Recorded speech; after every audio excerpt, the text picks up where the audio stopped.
안녕하세요. 라이카 현미경 이호재 차장이라고 합니다. 오늘도 브릭과 함께 우리가 진행을 하게 됐는데 보통은 우리가 지금 이맘때쯤 되면은 썸머 캠프라고 해서 오프라인으로 여러분들 만나 뵙고 신기술 소개시켜 드리고 교육도 하고 많은 행사를 했었는데 부득이하게 지금 여러 가지 질병 문제로 온라인으로 행사를 하게 됐습니다.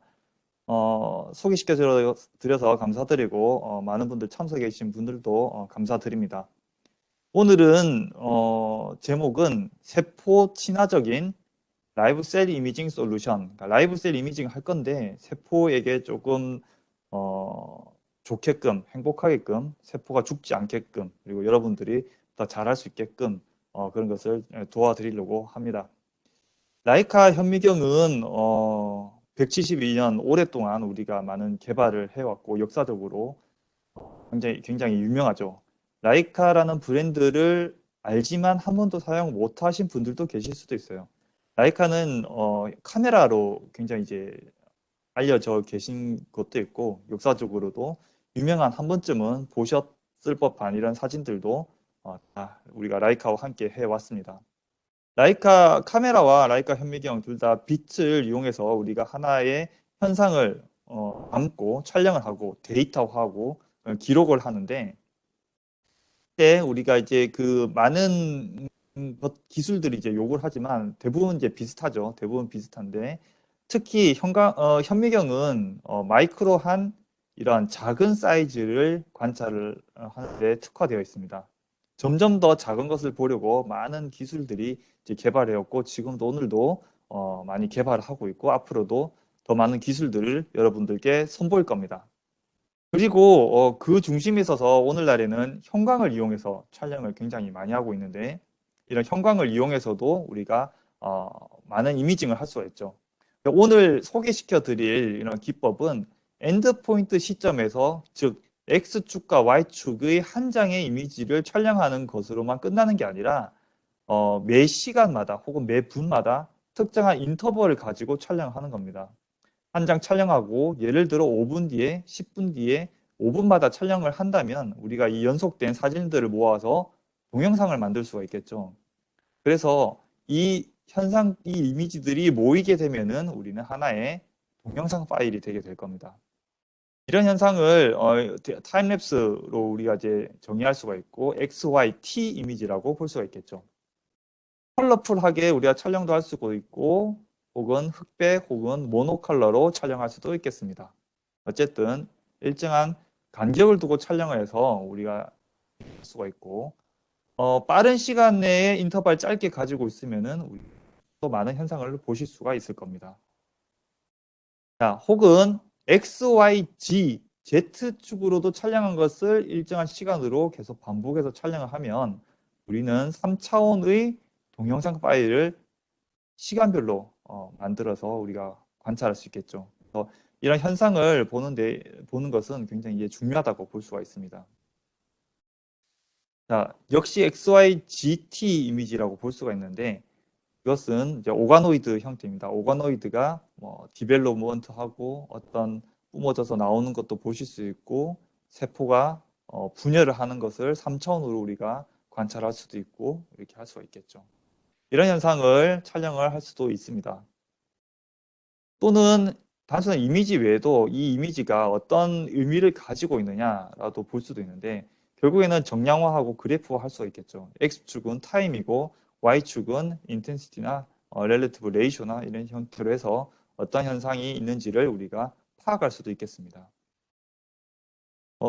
프랍 어세이라고 하는 기법도 있습니다. 이 기법을 모르시는 분들도 있을 수도 있는데 이 기법은 한쪽 붉은 색깔 영역을 일부러 블리칭을 시키는 겁니다.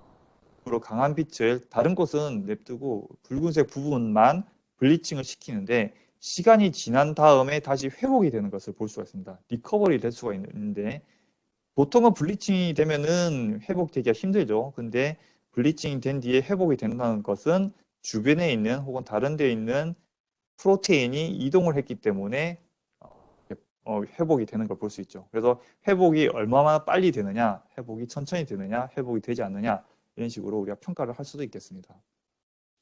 또는 이거는 약간 거꾸로인 형태인데 플립이라고 합니다. 그래서 플립은 일부러 잃어버리게 얼마나 잃어버리는지 보는 것이죠. 회복이 되는 게 아니라 한쪽을 블리칭 시키고 영향이 미친다면 다른 영역에서도 우리가 이제 쉽게 잃어버리게 되는 것이 되는 것이죠. 이런 형태로도 우리가 할 수 있고 이런 이미징을 하려면은 타임랩스 이미징이 돼야 됩니다. 일정한 간격으로 계속 끊임없이 촬영을 해야지 우리가 얼마 만에 회복을 했는지 잃어버렸는지 이동을 했는지 속도를 알 수가 있게 되는 것이죠. 자, 비록 형광이 아닌 형태에서도 우리는 타임랩스 이미징도 할 수가 있습니다. 지금 좌측에 보고 계신 것은 물론 붉은색의 형광하고 같이 이제 촬영해서 보고 계신데 어, 일정한 간격으로만 촬영을 한다면은 우리는 동영상 파일, 무비 파일을 만들 수가 있는 거죠. 만들어서 어떤 현상이 어떻게 일어나고 붉은색 형광이 점점 분할을 하면서 사라진다든지 볼 수가 있겠죠. 혹은 형광이 없는 형태여도 어떠한 특정한 컨트라스트가 있다면은 그 컨트라스트 부분에서 이렇게 이동하는 것이라든지 어디 쪽으로 이제 방향성을 보인다든지 뭐 방향성이 없을 수도 있고 이런 형태를 우리가 관찰할 수 있습니다. 어쨌든 특정한 전체 그런 토탈 타임이 있고 그 사이사이는 인터벌을 이용해서 우리가 꾸준히 촬영하는 것이 이제 타임랩스라고 볼 수가 있겠습니다. 비단 그 동물 세포뿐만 아니라 식물에서도 어떤 인자나 파티클들이 이동하는 것을 보실 수가 있죠. 이건 아라비도시스의 뿌리 쪽에 어떤 인자가 가는 것을 이동하는 것을 관찰할 수 있습니다. 그래서 오늘은 이런 라이브 셀 이미징을 하면은 여러 가지 할 수가 있는데 라이브 셀 이미징을 하는 데 있어서 여러분들께서 이제 준비해야 할 그런 단계가 있습니다. 장비만 있다고 해서 무조건 이제 할 수 있는 게 아니라 촬영 이전에 어떤 것을 고려를 해야 되는지 이런 것들 소개를 시켜드리고 중간중간에 이제 라이카만이 가지고 있는 그런 기술들이 있습니다. 그 기술들을 중간중간에 이제 소개가 될 거니까 최신 기법이 이런 게 있구나라는 걸 보시면 좋을 것 같아요. 172년 동안 우리가 선두에 있어서 항상 신기술들을 어쩌면 여러분들이 이런 것은 처음 본다라고 느낄 수 있을 정도의 기술들을 우리가 리딩을 하고 있죠. 그래서 그런 기술들도 보면은 미래는 이런 형태로 되고 있으니 나도 준비를 할 수도 있겠고 혹은 이런 기법을 이용해서 내가 어떠한 가설을 증명할 수 있는 그런 아이디어를 캐치할 수도 있을 것 같습니다. 우선 라이브생 이미징을 하기 위한 워크플로우는 간단하죠. 이제 일단 계획을 짜고 다음에 시료에게 표지화할 수도 있고 무표지 형태로 촬영하실 수도 있습니다. 이미징을 할 것이고 촬영된 결과를 해석을 하시겠죠. 이런 계획이 있는데 생각보다 이게 이미징 단계에서는 공용 기기실이나 뭐 현미경이 있다라고 하면은 여기에 이제 이 부분만 이제 많이 생각하실 수 있는데 정말 중요한 단계는 이제 앞에 있는 이 단계입니다. 이 단계에서 제대로 준비가 되지 않으면은 현미경이 준비되어 있지만은 촬영할 수 없는 형태가 되고 결과를 해석하는데 왜곡된 결과가 나올 수도 있기 때문에 이 앞 단계에 있어서 굉장히 중요하고 고려해야 될 부분이 많습니다. 물론 이제 계획을 이제 하셔야 되는데 어떤 실험을 하실지 이제 디자인을 해야 되죠. 예를 들어 이런 데이터들, 분자옥 데이터를 많이 보셨을 것 같아요. 근데 이 형태와 패러렐하게 이미징 어떻게 되는지 모든 조건에 똑같이 해가지고 이제 이미징을 하고 싶다. 물론 좋습니다. 좋은데 제가 오늘 설명드릴 거를 고려하지 않은 채로 그냥 본인의 방식대로 약물 치고 약물 블러커 치고 치지 않고 6시간 기다렸다가 모든 걸 다 준비해 놓고 기계가 있다고 하니까 그냥 웰 플레이트를 통째로 들고 가서 찍고 싶어요. 이렇게 되면은 이제 사용을 못 할 수도 있고 이미징을 제대로 할 수가 없을 수도 있어요. 그래서 어떤 것을 이제 고려를 해야 하느냐 생각을 이제 많이 해야 됩니다. 라이브 셀용 장비가 구비가 되어 있다더라. 그것만 가지고는 이제 부족하다는 것이죠. 여러분들께서 이제 생각해야 된 것은 촬영할 수 있는 DC의 세포를 배양했는가? 물론 뭐가 촬영할 수 있는 DC인지 촬영할 수 없거나 불리한 DC는 무엇인지를 소개를 시켜 드릴 겁니다. 세포가 생존할 수 있는 최적의 환경인가? 물론 역시 고려를 해야 되고 내가 언제까지 장시간 동안 촬영을 할 것인데 장시간 동안 이미징을 할 수 있는 환경인가?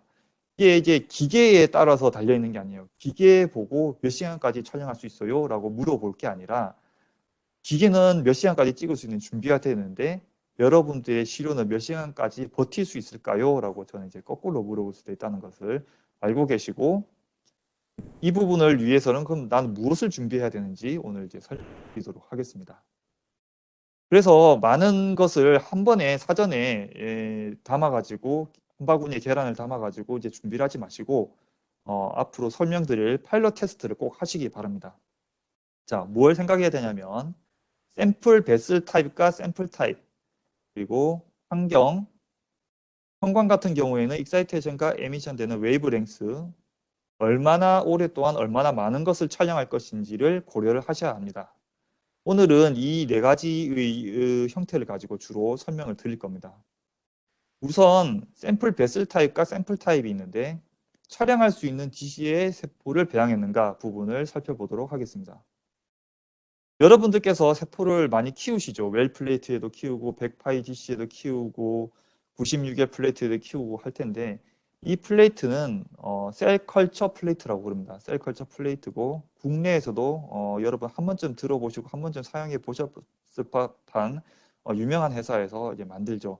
좋습니다. 되게 좋고 이제 라운드 쉐입으로 되어 있는 것도 있고 바텀으로 되어 있는 것도 있고 이런 형태에서 세포를 키우실 겁니다. 이런 형태의 베슬은 우리가 이제 셀 컬처 플레이트, 컬처를 위한 배양을 위한 플레이트입니다.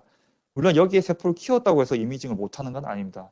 이미징 잘 됩니다. 이미징 잘 되고 하지만은 이제 고려를 해야 되는 게 주로 저배율에서 컬처 플레이트는 이미징 하는데 조금 잘 되어 있는 편입니다. 라이카에서도 되게 좋은 컬처 플레이트를 촬영하는 그런 현미경이 있죠. 예를 들어 이제 DMI1이라든지 그런 것을 사용하시면은 여러분들 세포 셀 배양기 옆에다 두고 바로바로 관찰하시면서 이런 이미지를 보실 겁니다. 하지만 이 형태는 이제 주로 저배율에서 관찰하신다는 거죠. 10배, 20배 이 정도에서 관찰하시고 오늘 셀 상태가 어떤지 보실 겁니다. 라이카에서도 이제 DMI1이라고 하는 그 우수한 시간 이제 초반부터 이제 조금 설명을 드리는데 올해의 9월 30일까지 특가로 이제 행사를 하고 있고 이 현미경은 좀 저렴합니다. 저렴하고 이제 발로도 촬영하실 수가 있어요. 발로 촬영하셔 화면을 보시면서 발로 밟기만 밟아도 우리가 이미징이 저장이 되는 것이죠.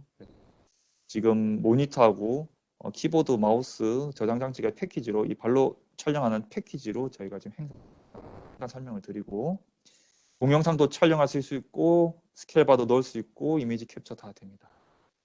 자, 방금 저런 형태의 셀컬처 방에 있는 세포 이미지 관찰용 그런 현미경들은 라이카께 아니더라도 방금 설명한 DMI1 이런 게 아니더라도 여러분들 한 번쯤은 다 보셨을 거예요. 근데 이제 저배율에서밖에 볼 수가 없는데 웰 플레이트, 그러니까 셀컬처 플레이트에서 고배율로 관찰하기는 조금 힘들 수가 있습니다.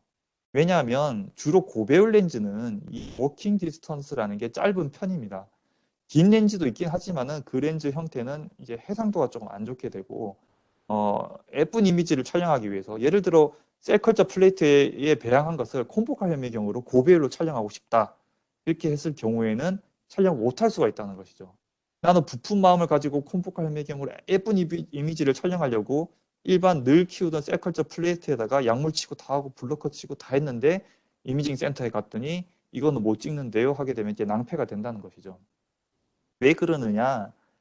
고배율 렌즈에는 이제 워킹 디스턴스라는 게 짧습니다. 이 말이 무슨 말이냐면 지금 예를 들어 워킹 디스턴스가 0.6mm다 하는 것은 이 렌즈가 초점을 잡을 때 아무 데나 잡히는 게 아니고 지금 이 위아래에 있는 화살표에서 위의 화살표 지금 현재는 여기에 초점을 잡고 있는 겁니다. 0.6mm 정도 떨어진 이 위치에서 지금 초점을 잡고 있는 것인데 만약에 세포의 초점을 잡으려면은 현미경이 어떤 작동을 하냐면은 렌즈가 보통 위로 올라가게 됩니다. 위아래로 움직이면서 우리는 초점을 잡는 것입니다. 그래서 우리가 할 수 있는데 셀컬처 플레이트는 바닥면이 굉장히 두껍습니다. 그래서 위아래로 올리려고 해도 더 이상 올라갈 수가 없는 것이죠. 렌즈의 면이 이 플레이트를 뚫고 올라갈 수가 없기 때문에 초점은 바닥면 안에 잡히게 된다. 이렇게 되면은 셀컬처를 한 세포에 초점을 잡을 수가 없기 때문에 고배율에서는 초점조차 잡지를 못한다라는 결론이 나오게 됩니다. 그렇게 되기 때문에 셀컬처 플레이트로 공초점 현미경이나 형광 현미경에서 고배율로 촬영할 때는 좀 부족한 편입니다. 웰 플레이트, 셀컬처 플레이트가 아니고 그럼 어떻게 해야 되냐면 커버 글라스 바튼 DC라는 게 있어요. 여기다가 촬영하시면은 바닥이 훨씬 얇기 때문에 우린 초점 거리가 커버가 되기 때문에 촬영하실 수도 있고 이게 뭔지 모르고 공급받기가 힘들다. 그런 경우에는 커버 글라스에 세포를 키우시고 이 형태를 마운팅을 하셔서 촬영을 해야 될 겁니다. 하지만 이 형태는 라이브 이미징을 촬영하기는 힘들지도 모릅니다. 왜냐하면 미디어가 계속 공급되기가 힘들기 때문에 픽스드 되어 있는 상태에서 될 수밖에 없겠죠. 그래서 주로 라이브 이미징, 여기에 메디아가 차 있을 거예요. 메디아가 있는 형태로 살아있는 형태로 촬영을 고배율에서 하시기 위해서는 이런 커버 글라스 바텀 DC를 사용하시는 게 좀 적합하겠습니다. 혹은 형광을 이용해서 촬영하실 때도 고배율에서 많이 촬영을 하실 텐데 형광은 우리가 어떠한 특정 부분에서 그냥 끊임없이 빛이 나오는 게 아니라 익사이테이션 되는 빛을 주면 에미션 돼서 나오는 빛이 있고 이 빛을 우리가 관찰하는 것이죠. 파란색 빛을 주면 초록색 빛이 나오게 됩니다. 이 초록색을 관찰하고 촬영하는 것이죠. 초록색 빛을 주면은 붉은색 빛이 나오게 되고 우리는 촬영하는 것이죠. 그래서 재물대 위에 보면은 분명히 초록 색깔 빛이 나오고 있는데 눈으로 볼 때는 빨간색으로 보이더라. 혹은 재물대에 분명히 파란색으로 보이는 것 같은데 우리가 눈으로 볼 때는 초록색으로 관찰되는 게 이 익사이테이션과 에미션이라는 것입니다. 오늘 교육에 있어서도 제가 보통 이제 브릭에서 교육할 때 익사이테이션과 에미션은 꼭 아셔야 된다라고 계속 강조를 하는데 여러분들도 이 부분은 꼭 이제 알고 넘어가시면 좋을 것 같습니다. 주는 빛, 나오는 빛, 우리는 나오는 빛을 관찰하는 것입니다. 형광의 특징이고 이 부분이 부족하시면 브릭의 VOD 보기를 다시 보시면 제가 발표를 예전에 해놓은 게 되게 몇 개 있으니까 참고하시면 좋을 것 같습니다. 우선 어쨌든 형광은 익사이테이션과 에미션이 되는 그런 원리가 있는데 보통 현미경이 이렇게 생겼죠. 이 현미경은 라이카의 DMR8이라고 하는 굉장히 유명한 현미경입니다. 우리는 대물대 위에 시료를 올릴 겁니다. 많은 분들이 형광을 보기 위해서 위에서 어떤 빛이 나온다고 생각하는데 그게 아니고 배물 렌즈에서 익사이테이션 되는 빛이 나오고 여기서 나온 에미션 되는 빛이 다시 대물 렌즈로 들어가게 되는 것입니다.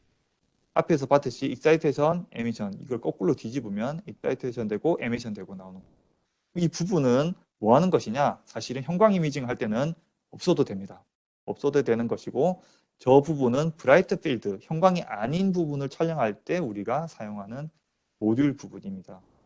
그래서 불을 끄고 여러분 커튼을 치고 촬영을 많이 하실 수도 있는데 오늘 현미경 한번 사용해 보실 때 한번 테스트 한번 해보시면 좋을 것 같아요. 재물대 위에 은박지로 살짝만 덮어 주셔도 불을 끈 것하고 비슷한 효과가 나올 수도 있습니다. 약간 검은 색깔로 되어 있는 형태로 약간 가르쳐도 굉장히 이미지가 좀 좋아질 수도 있습니다. 그래서 이 윗부분은 전혀 상관없다. 형광 이미징 할 때는 상관이 없다라는 것을 오늘 좀 배워가시면 좋겠습니다. 근데 이제 그런데 셀 컬처 플레이트를 설명하다가 제가 형광 이야기가 잠깐 나왔어요. 셀 컬처 플레이트는 주로 바닥이 두꺼운 것뿐만 아니라 플라스틱으로 되어 있습니다. 플라스틱으로 되어 있으면 아래쪽에서 이 익사이테이션 되는 빛이 시료까지 도달을 하고 그 다음에 나온 빛을 우리가 관찰을 해야 되는데 도달을 하는 데 있어서 굉장히 빛이 번지게 됩니다. 다른 곳으로 번지게 돼서 효율이 떨어지게 되는 것이죠. 그래서 바닥면은 플라스틱이 아닌 유리로 되어 있는 것으로 사용하셔야 그리고 또 얇으면 좋겠죠. 유리로 되어 있어야 빛이 좀 더 정확하게 도달할 수 있고 고효율로 도달할 수 있고 거기서 나오는 빛을 우리는 고효율로 촬영할 수가 있겠죠. 쉽게 생각하면 일상생활에서도 보실 수가 있습니다. 여러분 유리창, 창문이 플라스틱으로 되어 있지 않고 유리로 되어 있기 때문에 우리는 선명하고 예쁘고 아름다운 그런 야경이나 배경을 이제 보실 수가 있는 것이죠. 그래서 유리 바닥이 되면 좋습니다. 이렇게 되어야 되는데 그 샘플 타입과 샘플 베슬 타입에 있어서 우리가 고려를 많이 해야 됩니다. 샘플은 이제 우리 유명한 SPL사 이런 데 보시면은 이렇게 되어 있죠. 지금 보면 바닥이 커버 글라스로 되어 있는 유리로 되어 있고 얇게 되어 있어요. 이 형태의 세포를 키울 수가 있고 검정 색깔 타입과 투명 타입이 있어요. 검정색 뚜껑은 아예 그냥 막혀 있습니다. 이 덮고 뚜껑을 열고 찍어야 되느냐? 그게 아니라 뚜껑을 덮고 촬영을 해도 전혀 상관이 없는 것이죠. 왜냐하면 윗부분 필요가 없으니까 뚜껑을 덮어도 우리는 암실에서 촬영한 것처럼 이미징을 할 수가 있는 것이죠. 전 개인적으로 이제 요 하는데 꼭 이제 국내에 있는 SP사뿐만 아니라 독일산에 있는 이런 형태도 있습니다. 이 형태도 굉장히 유명합니다. EBD 슬라이드나 EBD 이런 그 웰 플레이트라고 하는데 다양한 형태가 있고 웰 플레이트도 있습니다. 웰 플레이트에서도 이렇게 나오고 에펜도르프사에서도 이제 나오고 있죠. 바닥 전체가 웰 플레이트이지만 바닥 전체가 유리로 이제 덮여 있는 겁니다. 얇은 유리로 덮여져 있고 한 가지 조금 특이한 것은 유리에는 세포가 좀 잘 안 자라는 경향이 있어서 뭐 폴리 L 라이신이라든지 이런 걸 코팅을 하시는 경우도 있습니다. 플라스틱을 꾸준히 사용하시는 이유는 셀컬처 디시 플라스틱은 세포가 잘 붙는 편이죠. 어태치가 잘 되는 편인데 그래서 이 회사에서는 바닥이 유리 형태뿐만 아니라 폴리머 형태, 플라스틱 형태로 되어 있는 것도 이제 나오고 있습니다. 세포가 좀 잘 붙으면서도 얇아서 우리가 이미징 할 때 굉장히 적합한 이런 형태라고 할 수 있죠. 셀 컬처도 되면서 이미징에 적합한 형태에 키우시는 게 가장 이제 이상적으로 예쁜 이미징을 할 수 있습니다. 라이브 이미징은 당연히 되겠죠. 왜 이제 메디어를 넣으면서 할 수 있으니까 이제 할 수 있겠습니다. 그래서 샘플 배슬과 샘플 타입 형태에 대해서 이제 많이 고민을 좀 하셔야 되고, 그다음 클라이메이트 컨디션 세포가 장시간 이제 살아 있으려면은 우리는 클라이메이트에 대한 컨디션을 잘 보셔야 됩니다. 그래서 세포가 생존할 수 있는 최적 환경인가에 대해서 고민을 해보도록 하겠습니다. 세포는 여러분들 다 키우시죠. 세포를 뭐 37도씨가 이제 중요하고, 일단 pH 7.4도 이제 중요하죠. 이 형태를 유지를 해야지 세포가 인큐베이터에서 잘 이제 자랄 수가 있는 것이죠. 메디아도 꾸준히 바꿔 주셔야 될 것이고, 그리고 컨타미네이션도 굉장히 중요하게 해서 컨타미네이션 되지 않도록 주의를 해서 잘 키우고 있죠. 37도씨과 7.4를 유지할 수 있는 환경에서 이제 바깥으로 세포가 나와서 이미징 하기 위해서는 현미경 재물대 위에 37도씨를 유지할 수 있는 히팅 유닛이 필요합니다. 어떤 현미경인데 여러분들 사용하고 있는 웬만한 모든 현미경에 따뜻하게만 할 수 있으면은 세포는 오랫동안 생존할 수가 있어요. 따뜻하게만 해도 생존할 수가 있고 pH 7.4는 어떻게 유지를 하느냐? 여러 가지 방법이 있는데 히피스를 10에서 20m몰 정도를 파이널입니다. 파이널로 이렇게 트리트를 해 주시면은 조금 더 오래 살아남을 수가 있습니다. 하지만 이런 외부 물질을 처리하는 게 꺼려지시면은 CO2를 이용해서 우리는 7.4를 유지를 할 수가 있죠. 그래서 5% CO2를 지속적으로 공급할 수 있는 장치가 필요합니다. 현미경이 있다면은 현미경을 5분마다 촬영하고 싶을 때 세포를 5분마다 그냥 촬영하면 되지만 10분 뒤, 100분 뒤에는 세포가 죽을 거기 때문에 죽지 않게끔 유지를 해주는 37도씨와 pH 7.4를 유지하도록만 해주면 되겠습니다. 히팅 유닛은 37도씨를 해주는 장치이고 유지하는 장치고 7.4를 유지하기 위해서 여러 가지 있는데 이제 5% CO2에서는 믹스 타입과 프리믹스 타입이 있습니다. 이거를 잘 보시면 좋은데 본인께서 이제 CO2의 공급 장치가 있을 거예요. 있는데 여기서 이제 말씀드리고 싶은 것은 가스통이 올바른 가스가 연결되어 있는지를 확인을 하셔야 됩니다. 믹서 타입이라는 게 있는데 믹서 타입은 100% CO2, 순수 CO2를 탱크를 꽂으셔야만 합니다. 여기서 일부분 가스 일부분만 추출하고 주변에 있는 공기를 섞어서 혼합하여 파이널 5%를 만드는 겁니다. 혼합을 할 수 있는 기계가 내장이 되어 있거나 별도로 달려 있을 겁니다. 이제 공급하는 회사에 물어보시면 됩니다. 우리는 믹서 타입인지 프리믹스 타입인지. 그래서 가스가 이제 두 개 바뀌면 안 된다는 것이죠. 그래서 가스통이 100%는 맞는지. 이게 안 맞으면은 약물을 쳐서 암세포가 죽어야 되는데 그게 아니라 그냥 가만히 냅둬도 이제 세포는 죽게 된다는 것이죠. 잘못된 결과를 해석할 수 있기 때문에 세포가 오랫동안 생존하고 있는지를 확인하기 위해서 이런 사소한 부분, 어떻게 보면 당연한 부분이에요. 당연한 거 체크를 하시면 좋고 믹서 타입 경우에는 100% CO2 그리고 프리믹스 타입은 CO2가 이미 5%와 주변 공기가 섞여져 있는 형태입니다. 그래서 소량씩 직접 공급을 하기 때문에 바로 파이널 5%가 되게 되고 별도의 장치라기보다는 히팅을 시켜주는 히팅 유닛만 있다고 보시면 됩니다. 상단에 있는 이 형태는 믹서라는 장치가 있으니까 당장 구입하실 때는 조금 가격이 더 올라갈 수 있지만 장점은 가스가 덜 닳기 때문에 오랫동안 우리가 가스 교체 없이 오랫동안 사용하실 수가 있습니다. 아래쪽은 잠깐 사용하실 때 그렇게 오래 하루를 넘기지 않는 잠깐 사용하실 때 유용하게 쓰실 수 있습니다. 혼합 장치도 없어도 되고 5% CO2를 이제 공급을 바로 주기 때문에 잠깐 사용하실 땐 좋으나 장시간 사용하실 때는 금방 닳아 버리기 때문에 적합하지는 않습니다. 이 두 가지를 만약에 계획을 하고 계신다면은 나는 어떤 타입으로 하는 게 좋을까를 고려를 하시는 게 좋을 겁니다. 또는 이제 웰 플레이트 이렇게 우리가 이제 많이 키워서 하실 거예요. 근데 세포를 이제 배양을 할 때 저는 개인적으로 추천하는 것은 제일 엣지 부분이라 그러죠. 이 가쪽 부분은 세포를 안 키우시는 것을 추천합니다. 안쪽에 있는 것을 하는데 바깥쪽에는 이제 그 메디아 금방 마를 수도 있고 습기도 금방 찰 수도 있고 렌즈가 이 부분까지 가서 촬영하기에 뭔가 걸리는 부분이 생길 수도 있어요. 그래서 우려가 될 수 있기 때문에 이쪽 부분은 비워두시고 차라리 물로 이제 보충을 해서 습도가 유지될 수 있도록 해주는 게 더 좋겠습니다. 안쪽 부분만 세포를 키우시는 거를 저는 이제 정답은 아니지만 추천을 하고 있습니다. 고려를 해주시면 좋을 것 같습니다. 클라이메이트 컨디션을 제가 설명드렸고 다음은 얼마나 장시간 이미징을 할 수 있는 환경인지 이것도 이제 고려를 해야 됩니다.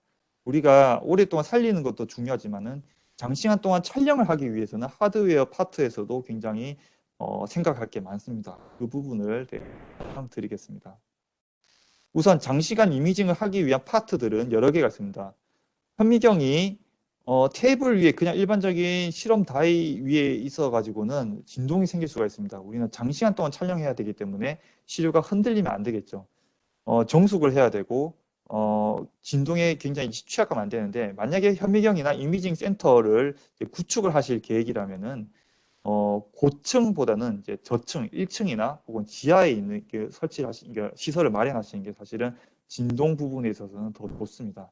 그래서 1층이나 지하에 아래쪽으로 건물의 아래쪽에 위치하시는 게 진동이 덜 발생하니까 이게 좀 유리하겠고 진동을 잡아주는 방식은 패시브 방식과 액티브 방식 이런 형태가 있는데 액티브 형태가 조금 더 진동을 더 잘 잡아줄 수 있지만 요즘에는 이제 패시브 형태, 수동 형태로 하는 것도 유지 관리가 이제 필요 없을 뿐더러 간편하고 저렴하게 잘 진동을 잡아주는 형태가 굉장히 많습니다. 이 두 방식 어느 것을 해도 뭐 무난하겠습니다. 다음 초점을 오랫동안 우리가 유지를 해야 됩니다. 한두 시간 유지를 할 수도 있고 2박 3일 동안 유지를 해야 될 수도 있습니다. 유지를 하기 위해서 사람이 현미경 앞에서 계속 초점을 끊임없이 잡아줄 수는 없으니까 초점을 잡아주는 방식은 크게 두 가지가 있습니다. 하드웨어로 하는 방식이 있고 소프트웨어로 하는 방식이 있는데 바로 설명을 드리도록 하겠습니다. 그리고 세포가 이제 장시간 동안 생존하기 위해서 메디아 교체를 할 수가 있어야 될 것이고 교체하지 못한다면은 얼마나 세포가 오랫동안 메디아 교체 없이 버틸 수 있는지를 파악을 하고 계셔야 되고 이런 간단한 것 이건 당연한 것이죠. CO2 용량이 이제 있는지 없는지 또 충분히 확인을 하신 다음에 이제 진행하셔야겠죠. 세포가 그리고 강원 독성으로부터 피해져야 되는데 이것도 바로 설명을 드리도록 하겠습니다. 우선 초점 유지 장치에 대해서 설명을 드릴게요. 초점 유지 장치는 자, 다음과 같습니다. 그 한쪽에 어떤 빛을 쏴서 거꾸로 돌아오는 시간을 계산하는 겁니다. 제가 처음에 설명드린 익사이테이션 에미션하고 전혀 다른 개념이고 전혀 다른 광원을 쏴서 우리가 돌아오는 시간을 계속 계산합니다. 그래서 지금 바닥이 어디 있는지를 파악을 하는 겁니다. 지금 현재 끊임없이 피드백을 받으면서 계속 루프를 돌리기 때문에 바닥은 여기 매번 촬영할 때마다 이 일정 거리를 갖다 돌아온 시간을 계산해서 바닥은 여기였구나라는 걸 계산합니다. 지금 동영상인데 동영상이 좀 잘 보이시기를 희망합니다. 어떤 분은 조금 끊겨서 보일 수도 있고 좀 재생이 안 될 수도 있는데 오늘 영상은 아마 녹화가 되고 있으니까 후에 또 다시 보기 하셔도 좋을 것 같습니다. 어쨌든 처음에 촬영했던 부분과 뒷부분은 같이 이렇게 되는 거죠. 왜냐하면 이 거리는 같을 거기 때문에 이런 식으로 해서 처음과 끝은 똑같이 초점을 유지가 되게 할 수가 있습니다. 초점이 빛이 쏴서 직진하지 못하고 반사돼서 돌아오게 되는데 돌아오는 원리는 그 빛은 매질이 다르면 이제 굴절이 되게 되거든요. 이 굴절이 있습니다. 진공 상태에서 공기 진공 상태죠. 이 상태에서는 빛이 직진으로 날아가는데 유리를 만나게 되면 1.5만큼 꺾이게 됩니다. 그 꺾이는 원리를 이용해서 나는 다른 더 이상 공기가 아니구나라는 걸 파악해서 돌아오게 되고 여기가 바닥이구나라는 것을 이제 인지를 하게 되는 것이죠. 그래서 이 부분을 계속 돌면서 웰마다 혹은 시간마다 일정한 거리를 유지를 하게 한다라는 게 초점 유지 장치인 건데 이 경우는 장시간 동안 촬영할 때 유리합니다. 장시간 동안 촬영할 때 굉장히 좋고 많은 기술들이 이제 축약대에 있어서 꽤 정확한 방식으로 할 수가 있습니다. 하지만 이제 유일한 단점이 있는데 어떤 단점이 있냐면은 만약에 이 세포가 바닥에 붙어 있지 않다면 지금 설명드린 방식은 이 바닥을 파악을 해서 촬영하기 때문에 세포가 바닥에 붙어 있다는 대전제 하에 우리가 작동을 하는 것이고 세포가 만약에 추후에 이게 뭐 뜬다거나 커진다거나 오가노이드를 형성한다거나 뭐 플로팅이 된다거나 세포가 위로 움직이게 되는 경우 바닥에서 떨어지는 경우에는 끊임없이 이 장치는 바닥만 이제 파악을 하니까 이 경우에는 초점을 잡는 데 있어서 좀 부족할 수가 있습니다. 이렇게 되면 어떻게 되냐면 소프트웨어 방식의 오토포커스를 잡는 게 유리합니다. 소프트웨어 방식이라고 해서 이게 무조건 안 좋은 게 아니라 소프트웨어를 하면은 어떤 식으로 하냐면 초점을 잡기 위해서 렌즈가 위아래로 이제 움직이는 것이죠. 밑에서부터 위까지 일정한 거리의 간격을 스캔을 하는 겁니다. 그 다음에 소프트웨어로 분석을 해서 그 10장의 이미지 중에 베스트로 밝았던 곳이 어디였느냐를 파악을 해서 우리는 여기를 찍겠다라고 판단하는 것이죠. 굉장히 빠릅니다. 라이카 건 굉장히 빠른데 한번 보시면 재생이 잘 되고 있죠. 지금 반복 재생이 되고 있는데 잘 한번 봐보십시오. 이게 순식간에 지나가는데 그만큼 빠릅니다. 우리 핸드폰으로 초점 잡는 거하고 좀 비슷하게 생각하시면 될 것 같아요.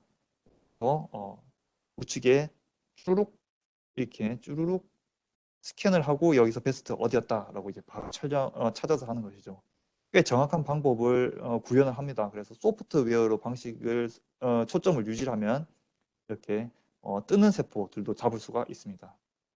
그래서 이 형태가 되려면 이 렌즈가 위아래로 자동으로 움직여야 되는 겁니다. 자동으로 사람이 손으로 하는 게 아니라 자동으로 움직여야 되는데 매 시간마다 자동으로 움직여 줘야 되겠죠. 그래서 지축을 움직이는 방식이 수동이 아니고 자동으로 돼야 되는 이유는 이제 여기 있는 겁니다.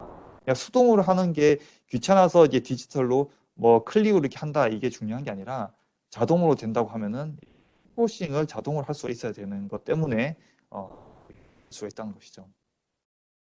자, 세포가 장시간 동안 생존하기 위한 전략, 포커스 부분도 설명드렸고, 그 외에 이제 라벨링 부분을 제가 또 설명드리겠습니다. 여러분들 이제 세포를 염색을 많이 하실 텐데, 적어도 핵은 이제 염색을 좀 하시지 않습니까? 핵을 염색을 하는 데 있어서 염색 물질이 굉장히 많습니다. 한국 같은 경우에 이제 다피가 굉장히 이제 많이 유명하고 아직도 이제 많이 사용하고 있는데, 헥스트 그리고 토프로3, 드라큐5 이런 것들도 우리가 세포를 염색을 할 수가 있습니다. 이 네 가지에 대해서 설명을 드리겠습니다. 다피는 주로 픽스되어 있는 시료에게 좀 적합한 편입니다. 라이브 셀에게는 잘 사용을 하지 않습니다. 왜 그러냐면 이제 퍼미어블 형태를 필요하기 때문에 잘 들어가지가 않아요. 퍼미어블 시키면 제품은 죽기 때문에 잘 사용하지 않고 아직까지 그래도 많이 사용하는 헥스트를 좀 라이브 이미징 할 때 헥스트를 많이 사용하죠. 이런 회사에서도 이제 많이 판매를 하면서 우리가 이용할 수가 있는데 헥스트에 사용할 때 있어서 이제 문제가 된다면은 이 헥스트는 다피처럼 UV의 강원을 사용합니다. UV 강원. UV는 주로 높은 에너지를 가지고 있습니다. 그래서 UV를 장시간 노출이 되게 되면은 혹은 반복적인 노출이 되면은 세포가 또 데미지를 받을 수가 있습니다. 그래서 장파장대역, IR 영역을 이제 사용하시면 좋은데 이게 서머피셔에 보면 이 그래프 토프로3라는 이런 시약이 있습니다. 토프로3는 장파장 대역에서 우리가 익사이테이션이 되고 그리고 에미션 되는 익사이테이션 주는 빛은 장파장 대역이고 그러니까 빛을 640 정도 이제 줍니다. 이 빛을 주면은 낮은 에너지니까 세포가 덜 데미지를 받는 것이 할 수가 있죠. 그런데 사실은 이제 토프로 3도 펌웨어블을 좀 필요로 한 것으로 알고 있습니다. 그래서 제가 볼 때는 전 개인적으로 이제 드라큐 5를 추천합니다. 드라큐 5 같은 경우에는 장파장 덱을 쓰면서 픽스드 되어 있는 것이든 라이브 형태든 모든 걸 사용하실 수 있으니까 굉장히 팩폭의 데미지를 덜 주면서 우리가 생각합니다. 자, 지금 또 설명을 드릴 건데 우리는 이런 그래프를 많이 보셨을 겁니다. 형광에 있어서 익사이테이션과 에미션의 이런 스펙트럼 그래프입니다. 예를 들어 토프로 3 같은 경우에는 아무 곳에서나 아무 빛은 받아서 우리가 빛나는 게 아니라 특정한 파장대역, 즉 642라는 빛을 받았을 때 가장 좋은 효율로 익사이테이션이 되고 에미션을 방출해서 우리는 관찰할 수가 있습니다. 그러려면 이 토프로 3를 산다고 해가지고 우리가 촬영할 수 있는 게 아니라 토프로 3를 익사이테이션 시킬 수 있는 642 파장대역이 준비가 되어 있어야 되는 것이죠. 준비가 되어 있어야 되는데 현미경을 이제 봤더니 555더라, 레드 계열이더라. 그렇게 되면은 안 되는 건 아닌데 보시면은 효율이 10% 이하의 효율밖에 안 되는 것이죠. 겨우겨우 우리는 익사이테이션 시킬 거기 때문에 약한 빛이 나올 것입니다. 그러면은 광량을 굉장히 많이 줘야 되겠죠. 많이 주게 되면은 결국엔 또 세포는 데미지를 받을 겁니다. 자, 그러면은 내가 가지고 있는 현미경에 많은 파장대역을 다 가지고 있으면 사실 좋은 거예요. 근데 이 모든 파장대역을 다 구비하기에는 현실적으로 좀 불가능할 수도 있죠. 이 사이사이에 놓칠 수도 있는 것이죠. 현실적으로는 점점 이제 광원이 봤더니 좀 줄어들 수도 있죠. 내 광원은 몇 개이냐 이렇게 줄어들 수가 있는데 예를 들어서 이 형태에서 알렉사 594를 촬영할 수가 있느냐? 알렉사 594도 레드고 알렉사 55도 레드인 거예요. 그러니까 나는 레드를 찍을 수 있다라는 사실만 듣고 알렉사 594든 뭐든 논문에 나온 대로 염색을 한 거죠. 그렇게 염색을 하면 이제 안 되는 겁니다. 이제 내 장비가 뭘로 어떤 파장을 제공하는지를 알고 염색하시는 게 제일 좋은 겁니다. 물론 예를 들어서 560 대역을 내가 이제 그 광원을 가지고 있는데 알렉사 594로 염색을 했어요. 그러니까 장비하고 내가 염색한 시하고 이제 매칭이 정확하게 되지 않는 형태가 되는 건데 562를 쏘게 되면은 되기는 되는데 효율이 40%밖에 안 되는 거예요. 그러면은 약하게 나올 겁니다. 그러니까 결국에는 광량을 높이게 되는 거예요. 광량을 높이면은 이미징이 되지만 오늘 주제인 라이브 이미징을 하기 위해서는 적합하지 않게 되는 겁니다. 세포가 죽고 블리칭이 되고 안 좋게 되는 것이죠. 어쩐지 어둡게 나오더라라는 형태가 되겠습니다. 라이브 이미징을 위해서는 낮은 파장, 낮은 파워만 줘서 충분히 익사이테이션이 되는 게 좋습니다. 그래서 이 형태를 위해서는 최대한 1이라도 가까운 내가 가지고 있는 이 파장대에 1이라도 가까운 형태의 형광물질을 사용하시는 게 가장 좋습니다. 피크가 여기에 매칭되도록 하는 게 잠깐 이제 라이카 거를 이제 소개를 시켜드리면 라이카의 기술에는 이런 것을 고민을 안 해도 됩니다. 자유롭게 내 형광물질이 594면 594라고 입력하시면 되고 555면은 550, 570, 551, 552, 1나노미터 단위로 우리는 레이저 파장을 만들 수가 있습니다. 그 파장을 만들어서 자유롭게 조사를 해서 쏠 수가 있습니다. 488도 쏠 수 있고 489도 쏠 수 있고 1나노미터 단위로 정확하게 그 데이터 시트에 있는 그 숫자 그대로 입력을 해서 쓰실 수 있기 때문에 아주 낮은 파워를 가지고 우리는 라이브 세포를 오랫동안 생존시키면서 이미징을 할 수가 있는 것이죠. 최대 790 나노미터 장파장대역까지 할 수도 있고 동시에 8가지 출력할 수 있고 수명이 10년이다라고 딱 잘라서 얘기는 못하지만 우리가 이런 형태의 광원을 판매한 지가 지금 사실은 꽤 됐는데 여태까지 한 번도 이 레이저를 공초점 현미경 이 레이저를 교체한 적이 없습니다. 공초점 현미경을 사용하신 분들이 레이저가 닳아가지고 교체를 하고 수리 비용이 발생하고 요청을 했는데 뭐 언제 올지도 모르겠고 막 그런 고민들이 있을 수도 있는데 이 형태의 레이저를 사용하시면은 굉장히 수명이 길다. 얼마나 갈지 앞으로 더 갈지도 모르겠습니다. 굉장히 수명이 긴 편입니다. 자, 그리고 라벨링에 대해서 이제 소개를 시켜드리겠습니다. 잠깐 이제 그 형광 물질을 염색하는 거를 소개시켜 드렸는데 라이브 이미징을 위해서는 사실은 이제 안티바디 컨주게이션 하는 방법은 그렇게 권장되는 방법은 아닙니다. 안티젠에 안티바디가 붙을 거기 때문에 이게 어떤 영향을 일으킬지 사실은 알 수가 없죠. 물론 우리가 파지티브 컨트롤, 네거티브 컨트롤이 있으니까 우리가 비교를 하면서 할 수는 있겠습니다만은 세포가 더블링 할 수도 있고 미치는 영향이 또 다를 거기 때문에 안 되는 건 아니지만은 추천을 드리고 싶지 않고, 가장 좋은 것은 애초에 이제 세포를 유전자적으로 이제 조작을 해가지고 하는 것도 좀 좋고, 오늘 소개시켜 드릴 거는 라이브 셀 이미징을 위한 이제 스페셜 케미컬이 있습니다. 이 케미컬에 대해서 조금 소개를 시켜 드릴게요.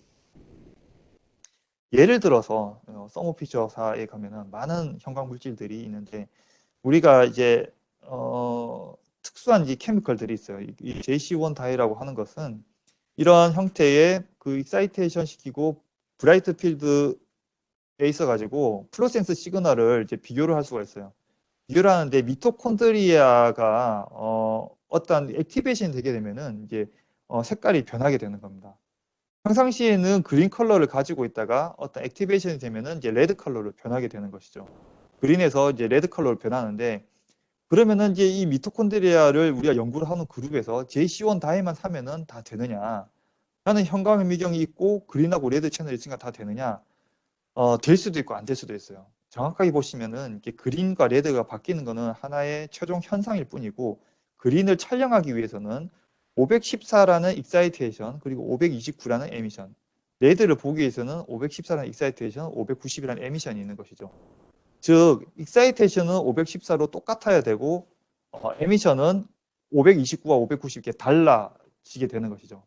그러니까 보통은 그린과 레드의 이 익사이테이션 에미션이 보통은 다릅니다. 이게 다르게 되는데, 그린과 레드로 표현할 뿐 엄밀히 다른 이 필터가 필요하다라는 것이고, 어쩌면은 커스터마이즈를 해야 될 수도 있습니다. 그러니까 JC1 다이만 사가지고 무조건 되느냐? 될 수도 있는데, 안 되면은, 그럼 안 되면 뭐가 원인인지를 잘 아시면 좋을 것 같아요. 여러 가지 원인이 있을 수도 있죠. 이제 그 장비에 한계가 있을 수도 있고, 혹은 그 내 실험이 가설의 문제가 있을 수도 있고, 결국에는 이제 해석을 해야 되는데, 이제 해석을 할 때 이런 그 부분 오차를, 이런 오류를 최소화하기 위해서는 최대한 이런 부분들은 좀 잘 해주면 좋을 것 같아요. 자, 어쨌든 특정 시점에서 그린에서 레드로 바뀔 겁니다. 근데 우리는 언제 바뀔지를 모른다는 거죠. 그래서 매 시간마다 그린, 레드 항상 같이 촬영을 해야 되는 것입니다. 그리고 또 이런 형태도 있습니다. 칼슘 이미징을 하기 위해서 이제 퓨라라는 형태도 있어요. 이 형태는 칼슘이 굉장히 이제 많이 이제 바인딩 된다거나 그렇게 되면은 특정한 파장이 돼서 이 부분 이제 에미션은 똑같죠. 똑같고 익사이테이션 시키는 파장이 있을 때는 없을 때 이제 다른데, 특정한 부분에서 익사이테이션이 이제 높죠. 이 341대가 굉장히 이게 높게 나오는 것이죠. 요 형태는 칼슘이 이제 낮아서 지금 340과 380에 대한 이 파장 대역이 큰 차이가 없는 겁니다. 여기를 보시면 보라 색깔 동그라미 안을 보시면은 칼슘이 많이 바인딩 되어서 380이 확 낮아지게 되는 거죠. 높아지게 되는 것이고, 다시 원래대로 들어오면은 이게 스테이트에 비슷하게 되는 것이죠. 이런 부분은 이제 그래프로 그릴 수가 있는 거죠. 그래프를 그릴 수가 있는 툴에서 어떤 부분에서 어떤 시점에 어떤 타임에서 어떤 반응이 있었구나라는 걸 체크를 할 수가 있는 것이죠. 이 형태도 역시 마찬가지로 두 가지의 채널, 앞전에는 그린과 레드를 꾸준히 계속 촬영해야 되는데, 지금은 340과 380을 계속 번갈아 가면서 촬영을 해야 되는 거예요. 우리가 형광미경 한 번쯤 사용해 보셔서 아시겠지만 블루 찍고 그린 찍고 레드를 찍지 않습니까? 이걸 손으로 계속 수동으로 할 수도 있는데, 수동으로 하는 게 아니라 저런 형태를 위해서는 자동으로 꾸준히 그린 찍고 레드 찍고 그린 찍고 레드 찍고 이거를 반복적으로 해야 되는 것이죠. 형광 필터가 자동이 되어야 하는 이유는 여기에 있는 겁니다. 자동으로 되지 않고 수동이냐 자동이냐, 이게 단순히 귀찮고 편함의 그런 부분 이상의 학술적인 의미를 가지고 있는 겁니다. 4시간마다 그린과 레드 혹은 뭐 340과 380을 번갈아 하면서 촬영을 해야지 우리가 놓치지 않고 시그널을 찍을 수가 있죠. 자, 놓치지 않고 시그널을 촬영하는 것을 제가 잠깐 언급을 했는데, 보통은 그린 필터 큐브, 레드 필터 큐브를 사용합니다. 근데 이 필터 큐브는 어떠한 이 부피도 있고 무게도 있고 그런 것들이 있기 때문에 약간 조금 다소 느릴 수가 있습니다. 철커덕 철커덕 철커덕 철커덕. 어쨌든 이동되는 그 사이에 인터벌과 약간의 갭이 있는 거예요. 근데 매우 빠른 시그널이 움직이는 경우에는 이런 형태는 적합하지가 않아요.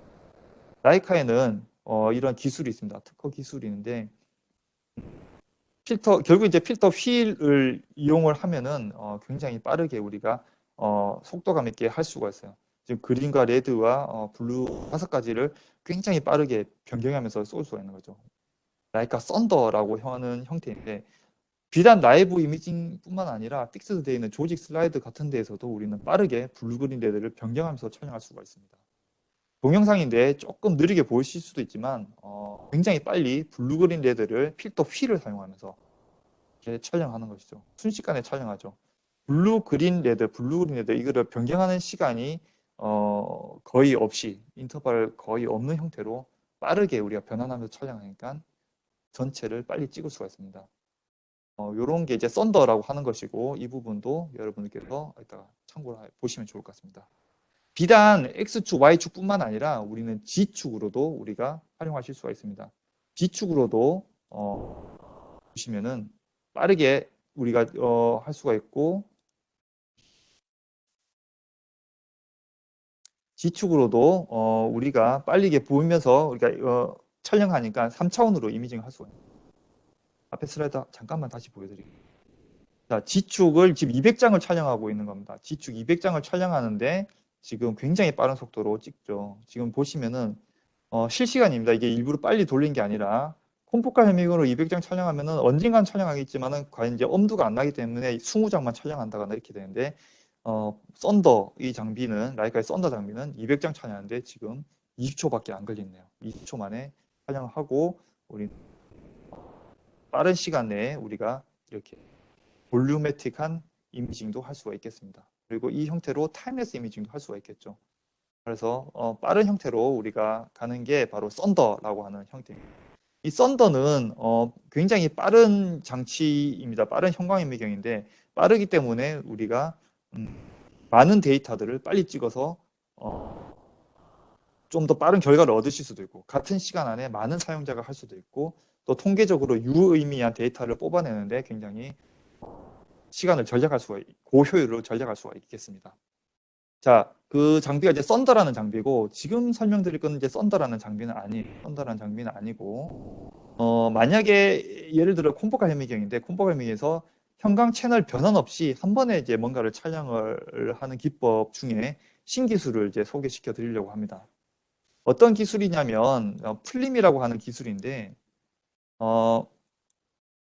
플림이라는 기술이 있습니다. 이 플림은 뭐냐면은 이제 라이프 타임이라는 것을 측정을 합니다. 형광의 라이프 타임. 이 형광의 라이프 타임이 뭐냐면 이게 타임랩스라는 말이 아니라 형광 물질이 익사이테이션 되고 에미션 되지 않습니까? 근데 이 사이에 걸리는 시간이 있습니다. 익사이테이션 되고 한참 있다가 에미션 될 수도 있고 익사이테이션 되자마자 에미션 될 수도 있어요. 근데 이 사이에 걸리는 시간이 라이프 타임인데 혹은 이 값을 타우 값이라고 부릅니다. 타우, 이 걸린 시간, 이 디멘전을 x 디멘전, y 디멘전, t 디멘전이 아니고 람다도 아니고 타우라고 하는 이 타우라는 디멘전이 있어요. 이 타우라는 차원이라고 그럴까요? 요거까지 이용하게 되면은 더 많은 것을 얻으실 수가 있습니다. 더 많은 정보를 얻을 수가 있습니다. 이 라이프 타임은 형광 물질에 따라서도 다르고 같은 형광 물질일지언정 그 어떤 부분에 있어서 구조라든지 pH가 다르다면은 결국 다르게 보이게 됩니다. 익사이테이션 되고 에미션 되는데 걸린 시간이 짧았다면은 파란색으로 표현하고 중간 정도 걸렸으면은 초록색으로 표현하고 익사이테이션하고 에미션 되는데 시간이 길었으면은 빨간색으로 표현을 하는 거예요. 이거를 이미지 외 색상으로 표현한다는 것이죠. 이런 게 안 되는 일반적인 현미경에는 블루면 블루, 그린이면 그린, 레드면 레드 어쨌든 이런 그 회색깔에다 색깔을 입혀가지고 하는 건데 한 번에 이 픽셀마다 이 타워 값이 다르게 블루에서 레드까지 다르게 표현을 하는 겁니다. 지금은 한 개로 염색을 한 거예요. 한 가지 색상으로 염색했지만 색깔이 이렇게 다르게 보이게 하는 것이죠. 구조에 따라서도 다 다르게 보일 수가 있습니다. 지금 잠시만요. 이미가 이렇게 보이는데 제가 잠깐만 다시 화면을 틀어 보여드릴게요. 이렇게 보입니다. 화면 다 잘 보이시기를 희망하고 있습니다. 컨트라스트가 이제 보이는 형태로 구조에 따라서 레드와 옐로우와 블루가 다르게 보인다. 염색을 하나로 했지만 픽셀마다 그 인지를 하고 있는 그 구조가 다 다르기 때문에 우리는 하나로 하나의 촬영 장치지만은 토탈 16개까지 우리가 표현을 할 수가 있습니다. 하드웨어 방식으로 익사이테이션 되고 에미션 되는 그 시간을 다 다르게 재는 것입니다. 자, 요런 타우를 이용하게 되면은 또 다르게 할 수가 있는데, 그러니까 칼슘 이미징 하기 위해서 우리가 340과 380을 번갈아가면서 촬영했었죠. 그렇게 하는 게 아니라 한 번에 촬영을 하는데 칼슘이 붙었을 때와 붙지 않았을 때 이 타우 값이 다르다면 우리는 진행할 수가 있는 것이죠. 어떤 시점에서 칼슘을 치게 되면 라이프 타임이 길어지게 되니까 타우 값이 길어지게 되니까 우리는 이제 바로 표현해서 그래프화할 수도 있습니다. 혹은 프렛도 이용할 수가 있습니다. 이제 프렛을 아시는 분들은 쉽게 보시면 되는데 혹시 모르시는 분들 것 같아서 잠깐 설명드리면 이 두 개의 다이가 붙었는지 안 붙었는지를 보고 싶은 거예요.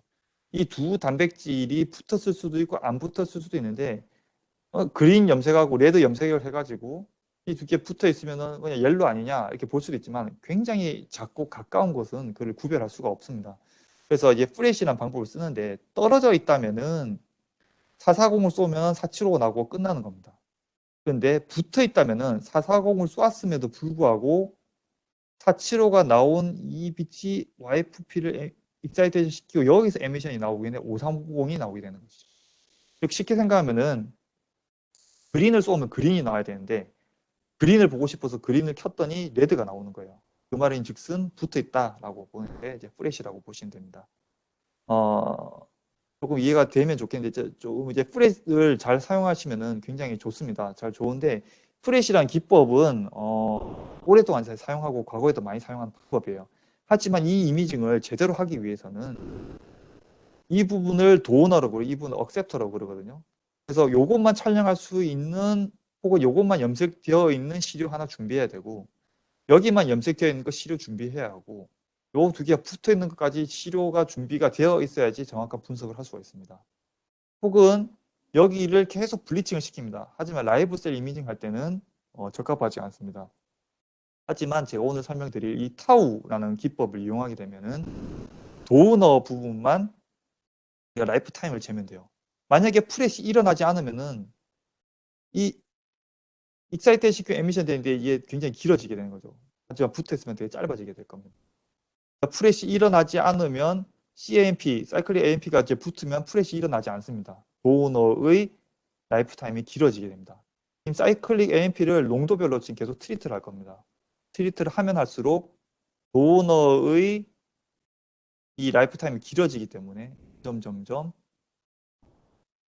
노란색에 파란색에서 노란색, 붉은색으로 점점 시그널이 이렇게 밝아지는 것을 보실 수가 있죠. 이 형태를 이용하게 되면 라이브 이미징에 데미지를 주지도 않고 여러 시료를 준비할 필요도 없이 바로 직관적으로 해석하실 수가 있습니다. 이렇게 할 수 있는 것도 하나의 기법이다라는 걸 알고 계시면 좋을 것 같습니다. 자, 또 타오를 이용한 방법 설명드리겠습니다. 이 방법은 pH 센싱을 할 수가 있는데 보통은 이렇게 밖에 안 보이지만은 설명드린 대로 pH 변화에 따라서 어떤 부분은 파랗고 어떤 부분은 초록색으로 이제 보이게 할 수가 있습니다. 기존에 만약에 엔도좀이 머추레이션 됐는지 안 됐는지를 보기 위해서는 우리가 그냥 눈으로 관찰하는 것이죠. 관찰해서 점점 커진다거나 점점 작아진다거나 할 수가 있는데 이 엔도좀이 만약에 머추레이션이 되면은 pH 변화가 생기게 됩니다. 그래서 pH가 낮아지게 됩니다. 머추레이션이 되면 pH가 낮아지게 되는데 원리를 이용하는데 어떻게 하느냐? 자, 머추레이션이 되면 pH가 낮아지게 되고 pH가 낮아지게 되면은 라이프 타임이 짧아집니다. 요 원리를 이용하면은 우리가 한 번에 촬영할 수가 있죠. 한 번에 촬영합니다. 이 네 가지 촬영 장치를 켜고 촬영하는 게 아니라 한 번에 촬영하는데 0.3짜리 익사이테이션 되고 에미션 때 1.1짜리 이런 식으로 구별을 해서 우리가 촬영할 수가 있죠. 그러면은 레드 영역에서 보이는 것은 머추레이션 되어 있는 엔도좀이구나, pH가 낮구나 이렇게 해서 실시간으로 라이브 된 것을 보실 수도 있고 뭐 새로운 머추레이션 되지 않은 것들이 갖다 붙어가지고 이렇게 막 나는 것도 보실 수가 있겠습니다. 자, 이런 형태로 할 수 있고, 요런 것은, 염색하기 위해서 특별한 시약이 아니라 이제 바이오티움이라고 하는 회사에서 판매하고 있는 셀브라이트 750이라고 하는 형광물질을 있으면 됩니다. 근데 이 형광물질만 산다고 해서 요것을 할 수 있는 게 아니라는 것을 설명을 드리는 거고, 적어도 라이프 타임을 라이카의 이제 타우라는 기법이 되는 현미경, 되는 콤포칼이어야 하는 것이죠. 요걸 돼야 되는 것이고, 라이카의 타우가 되는 이 콤포칼 현미경은 이제 스텔라리스라고 하는데 750 아까 보셨던 그 셀브라이트 750이라고 하는 물질은 장파장 대역에서 우리가 익사이테이션 됩니다. 제가 잠깐 전에 아까 1나노미터 단위로 조정할 수 있는 그 레이저는 790까지 우리가 IR 영역까지 익사이테이션 시킬 수가 있지 않습니까? 그래서 할 수 있고 그 안쪽에 있는 블루, 그린, 레드 일반적으로 사용하셨을 하는 그런 염색도 충분히 간섭 없이 우리가 이미징을 할 수가 있겠습니다. 자, 타우를 이용하게 되면은 또 다양한 것을 우리가 얻을 수가 있습니다. 바로 백그라운드를 없앨 수가 있는데 백그라운드를 없애기 위해서 여러분들 소프트웨어에서 컨트라스트 조정하고 뭐 과산화 수소를 친다거나 희한한 거 많이 해보셨을 겁니다. 블랙 처리가 되어 있는 DC를 써본다거나 근데 만족스럽지 못할 수도 있는데 근원적인 것을 이제 제거한 법을 소개시켜 드리면 주로 백그라운드는 오토 플루오레센스입니다. 오토 플루오레센스는 익사이테이션 되자마자 에미션 돼서 나오는 겁니다.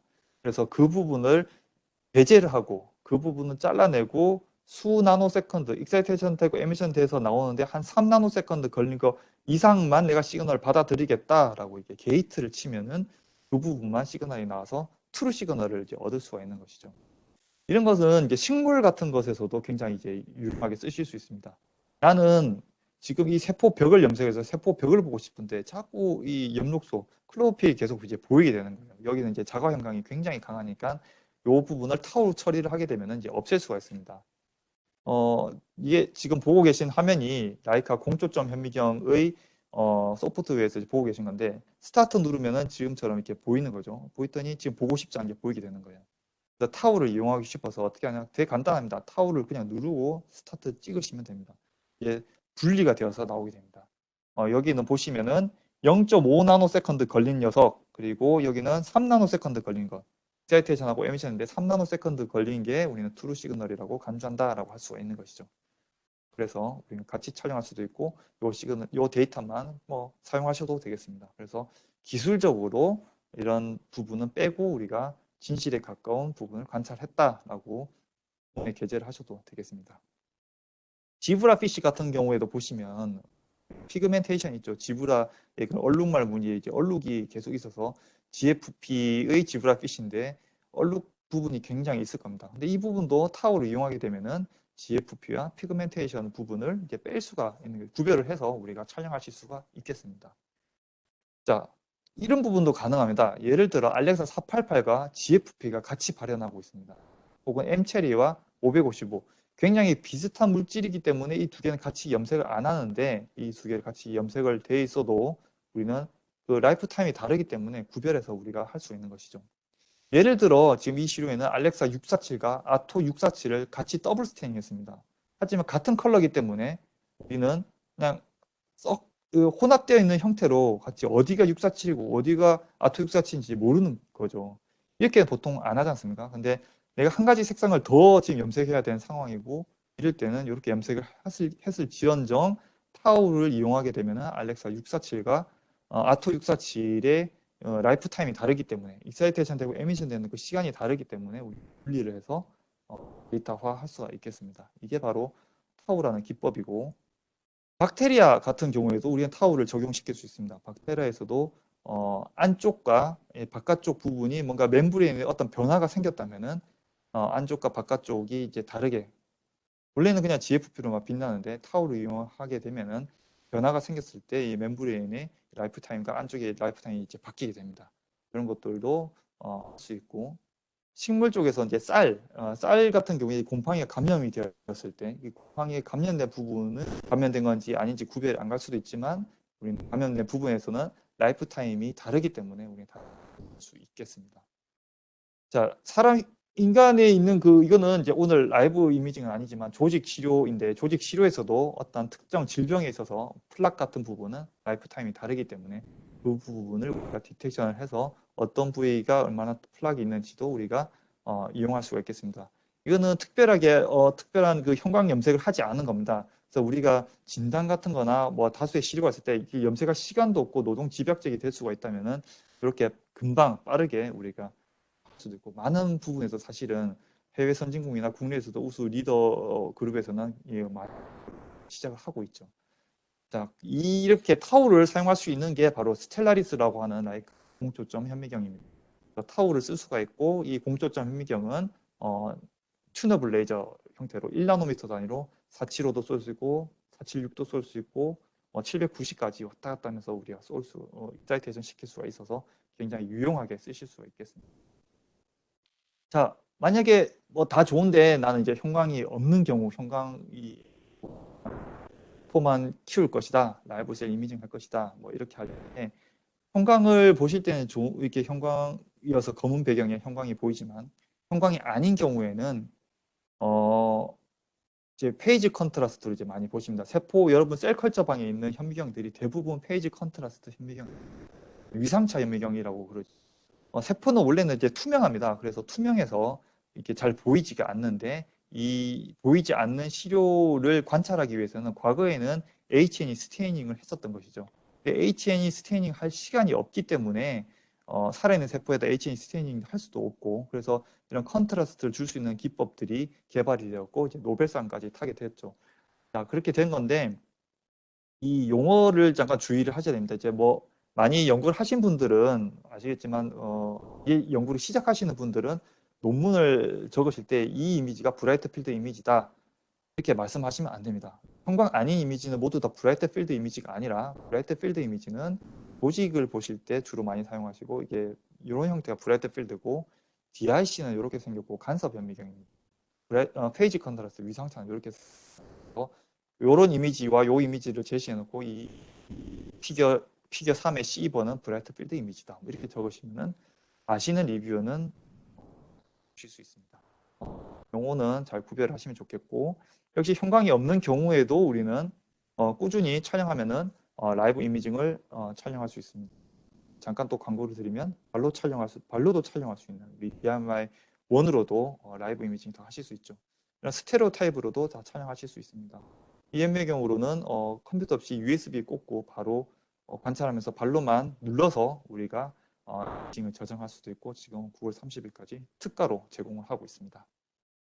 자, 재밌는 거 하나 보여드릴게요. 이건 브라이트 필드로 이미징을 한 겁니다. 여러분 아마 이런 거 처음 보시는 분들도 있을 수 있는데 인공지능 소프트웨어로 버추얼 스테이닝 하는 것을 보여드리려고 브라이트 필드 하나만 있는 건데 파일을 불러오는 거예요. 이제 프리 트레이닝 되어 있는 그 데이터를 불러와서 인공지능으로 학습을 시킵니다. 이미 학습되어 있는 데이터를 여기다 적용하는 거예요. 브라이트 필드를 찍었지만 어디가 핵인지 우리는 눈으로 보면 이제 알고 있죠. 근데 기기에다 학습을 시켜서 시키는 것이죠. 그래서 트레이닝을 지금 하고 있는 중인데 끝나고 난 뒤에 보통 핵을 파란색으로 우리가 많이 표현을 하지 않습니까? 그래서 파란색으로 바꾸고 컨트라스트를 조금 준 다음에 눈을 떠보면은 눈 모양을 뜨면은 핵을 염색을 안 했지만 브라이트 필드였지만 핵을 염색한 것처럼 이렇게 보일 수 있습니다. 시대가 이제 이른 시대가 된 거죠. 그래서 버추얼 스테이닝이라고 합니다. 인공지능법을 토대로 해가지고 이게 할 수 있고 라이카에서 별도 소프트웨어로 출시는 이제 얼마 안 됐습니다. 얼마 안 됐고 라는 것에 관심을 가져주시면 좋을 것 같아요. 비단 지금 데이터가 그렇게 뭐 많지는 않지만 트레이닝 되어 있는 게 많지는 않지만 지금 다피 정도도 되어 있고 지금은 이제 어떤 튜블린이라든지 이런 형태도 이제 불러와가지고 할 수도 있고 액틴 같은 경우도 우리가 트레이닝 되어 있는 데이터를 불러와서 적용을 시켜가지고 레드 컬러로 우리가 할 수가 있겠습니다. 그래서 이제 결론은 뭐 이런 식으로 브라이트 필드였는데 다피도 버추얼로 스테이닝 할 수가 있고 그린 튜블도 할 수 있고 레드 컬러도 염색을 할 수 있다. 실제로는 이제 형광 염색 안 한 거죠. 안 한 거고 브라이트 필드로만 촬영한 거였죠. 근데 마치 염색한 것처럼 이렇게 할 수도 있는 시대가 온 것 같아요. 이게 어떤 의미로 앞으로 어떻게 어떤 영향을 줄지는 모르겠지만 변화는 이렇게 흘러가고 있다라는 거. 이런 부분도 많은 분들이 연구를 하고 있구나라는 것도 알고 계시면 좋겠습니다. 자, 우리 마지막 부분이 남았는데 얼마나 촬영할 것이고 얼마나 오랫동안 촬영할 것인가 부분도 이제 고려를 해야 합니다. 토탈 타임이 있어요. 내가 2~3시간 동안 촬영할 거다, 혹은 3일 동안 촬영할 거다, 요 정도는 생각을 하시는데, 이제 제가 데모를 해보면, 그래서, 선생님, 얼마 동안 어떤 간격으로 찍을 거예요? 라고 이제 물어보고, 보통은 대략 그냥 얘기를 하십니다. 한 10분?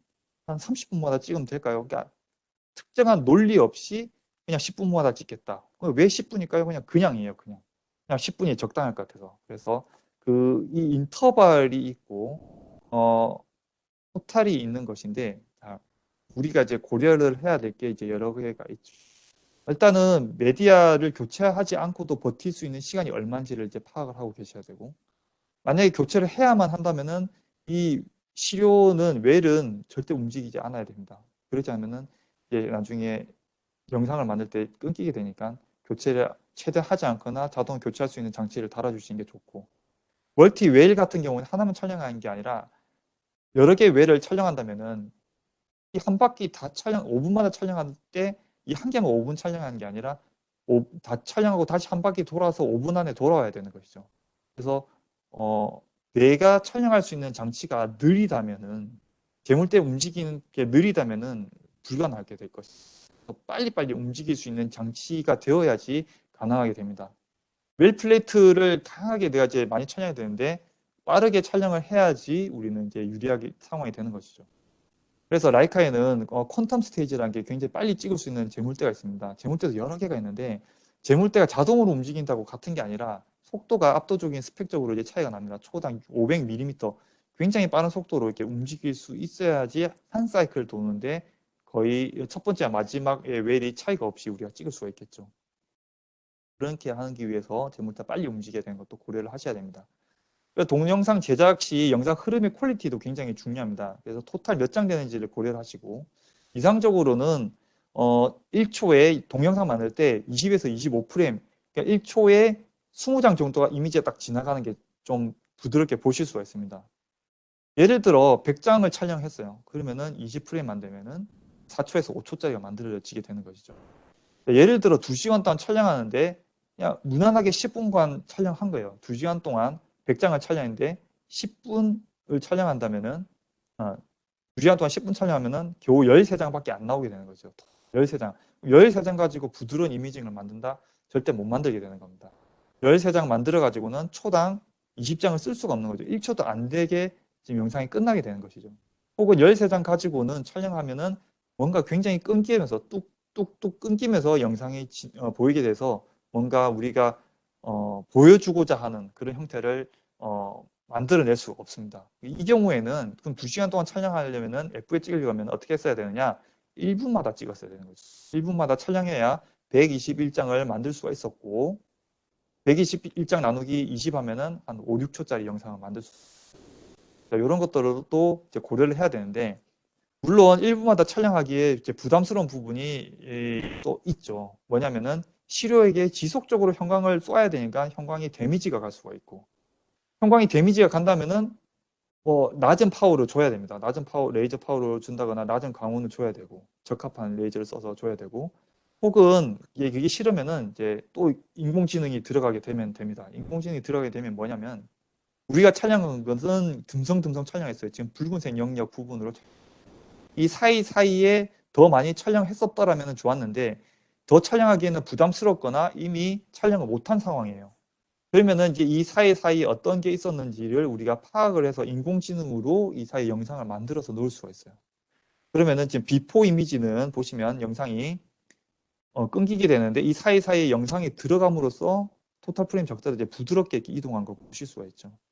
이런 형태로도 우리가 개선할 수가 있다. 영상 처리를 개선할 수가 있다는 걸 알고 보시면 되고, 생체 반응 속도가 굉장히 빠르다. 촬영해야 되는 웰도 지금 많은데 생체 반응 속도가 빨라서 그린레드 빨리 바꿔야 된다면은 썬더, 라이카 썬더 같은 것을 사용해서 하이스피드로 우리가 촬영해야지 할 수가 있겠습니다. 화질을 좀 낮추면은 더 많은 이미지를 빨리 찍을 수 있는데, 이제 속도가 빠르면 화질은 좀 낮아질 수밖에 없어요. 그러면 우리가 개선할 수 있는 거는 예를 들어 콤보칼 같은 경우 1024, 1024, 512, 512 이렇게만 촬영하려고 이제 고집을 하지 마시고 1024 바이 512 필요한 부분만 이렇게 촬영해 가지고 하면은 좀 더 빨리 찍을 수가 있습니다. 혹은 이렇게 좀 길게 찍어서 할 수 있는 요령도 조금 만드시면은 좀 더 효율적으로 촬영하실 수 있을 것입니다. 그래서 이제 요약을 하면은 시료를 준비를 할 때 있어서 뭘 고려를 해야 되는가? 베슬 타입도 고려하시고, 다음에 내가 준비를 하는 단계에서 인큐베이터가 제대로 작동하고 있는 것인지, 혹은 구매 단계에 있어서 어떤 걸 고려해야 되는지, 그리고 익사이테이션 에미션 설명드리면서 제가 뭐 타우 이런 것까지 설명드려서 신기술도 설명을 드렸고, 내가 얼마나 많이 촬영할 것이고 어떤 거를 오랫동안 촬영할 것인지도 충분히 고려를 하시면서 디자인을 해야 된다는 것을 설명을 드렸습니다. 설명은 이제 마쳤고, 오늘 이게 끝나면은 설문지 조사가 있어요. 설문지 조사에 보면은 혹시 자료 필요하신 거 있으면은 저희가 이제 더 보내드릴 수가 있는데, 간단하게 이게 초고속 형광현미경이 있고 콤포칼 현미경이 있습니다. 초고속 형광현미경은 썬더라고 하는 거, 굉장히 빨리 우리가 필터 휠을 써서 빨리 촬영한 거 있었죠. 그게 초고속 형광현미경 썬더라고 하는 것이고, 그리고 스텔라리스는 타오를 이용해서 튜너블로 타오를 이용해 가지고 우리가 세퍼레이션도 할 수 있는 콤포칼 현미경이다. 그리고 프로모션 하고 있는 것은 발로도 찍을 수 있는 DMI-1, 그리고 실체 현미경, 여기 9월 30일까지 행사를 하고 있는 게 설문지에 있습니다. 그래서 관심 있으신 분은 체크를 해주시면 좋을 것 같습니다. 이게 저희가 올해도 이제 그 썸머 캠프를 지금 대체해서 지금 진행을, 원래는 해마다 우리가 되게 라이카의 상징이 될 만큼 잘 해왔었어요. 하고 나면 우리가 되게 뿌듯하고, 외국인의 본사에 계시는 분들도 독일에서 먼 곳까지 모시고 하고, 많은 분들이 지금까지 관심을 가지고 조별 나눠서 여러분들 시료도 가지고 와서 촬영도 하고 데이터도 얻어가시고 자문도 구하고 1박 2일 동안 굉장히 많은 걸 해왔는데, 아시다시피 지금은 조금 한계가 있어서 조만간 좀 상황이 나아지면은 다시 더 거창하게, 제가 오늘 설명으로만 드린 게 아니라 직접 보실 수 있는 기회, 자리를 마련하도록 하겠습니다.